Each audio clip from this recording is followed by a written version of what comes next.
Iṣẹ́ ti ẹran ara.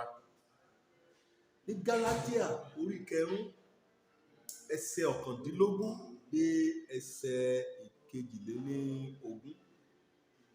Ìwé mọ́ ṣàlàyé lọ́sẹ̀ wú iṣẹ́ tẹran ara yóò fara hàn. Ẹlẹ́ran ara lọ̀nìyàn, ṣùgbọ́n ọ̀nìyàn yóò dán ní ẹ̀mí. Kéde borí iṣẹ́ ti ẹran ara ni. Kẹ́mi Ọlọ́run kẹjá fi gbé wọ̀.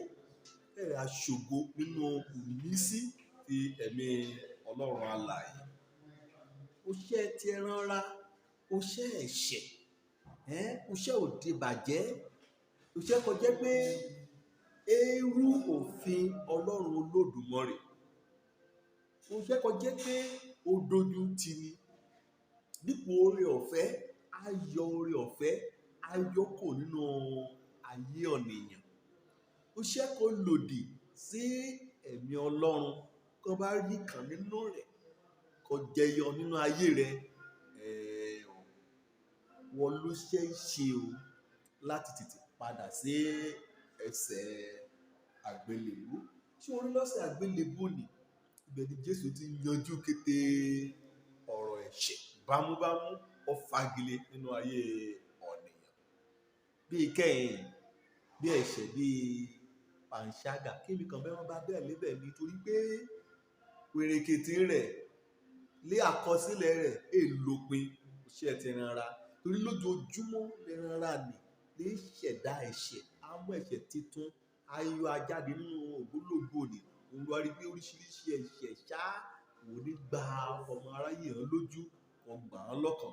Bí àgbèrè, bí ìwà èérí, bí panṣágà, bí wọ̀bìà, àti wọn kẹ́ kọjọ mọ́ òrédé òru, kọ́ni òṣìṣẹ́kú ṣe aká, kọ́ni arìn nínú òkùnkùn, olómìnira ẹ̀sìn ní iṣẹ́, arìn nínú òkùnkùn, awẹ̀yà ọlọ́yà létí odò níbi òkùnkùn, abọ́kọlọ́kọ, ahamọ́, amádìgbò jíjẹ, amúdé mọ́lẹ̀, amúgbà lọ ọkọ̀ ìbẹ̀rẹ̀.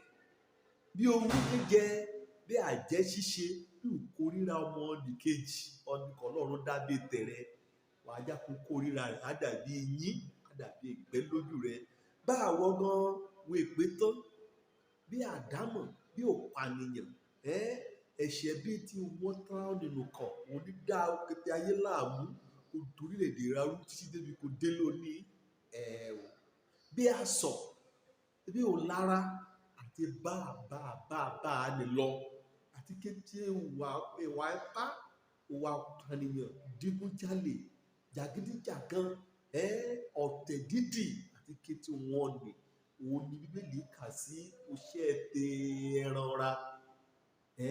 Òun lè kàjọ síbẹ̀ ni. Ìyọ́nì kọ́ ni òun bí èyí bá ti nínú ayé rẹ̀, èèyàn bá yí ọdún ìjọba Ọlọ́run, èèyàn jogún ìjọba Ọlọ́run. Ó túmọ̀ sí wípé ọní bá jogún ìjọba Ọlọ́run gbọ́dọ̀ dà tó bí kéré ológun àdá ẹ̀ṣẹ̀ rẹ̀. Kẹ́ gba Jésù Kristi gẹ́gẹ́ bí Olúwa àti Olùgbàlà rẹ̀. Kẹ́ yóò bá mú ìjọba ọ̀run, kẹ́ mú ṣèrè jẹ. Òpin ènì lọ́lọ́run ké sí ọ sí lónìí o, wípé báyìí rẹ̀ òmùkò Jésù kó ṣẹ́ ti ẹran ara. Kẹ́de wọn gbàgbé, kẹ́ẹ̀mí Jésù Kristi, ẹ̀mí òwà mímọ́, kẹ́ẹ̀dẹ̀ sí agbénú ayé rẹ̀. Ojó lórúkọ mi, ọmọ àbálábí tán, ọ̀nìkan gbàlà, àrídé sílé ìjọba Ọlọ́run. Ire o.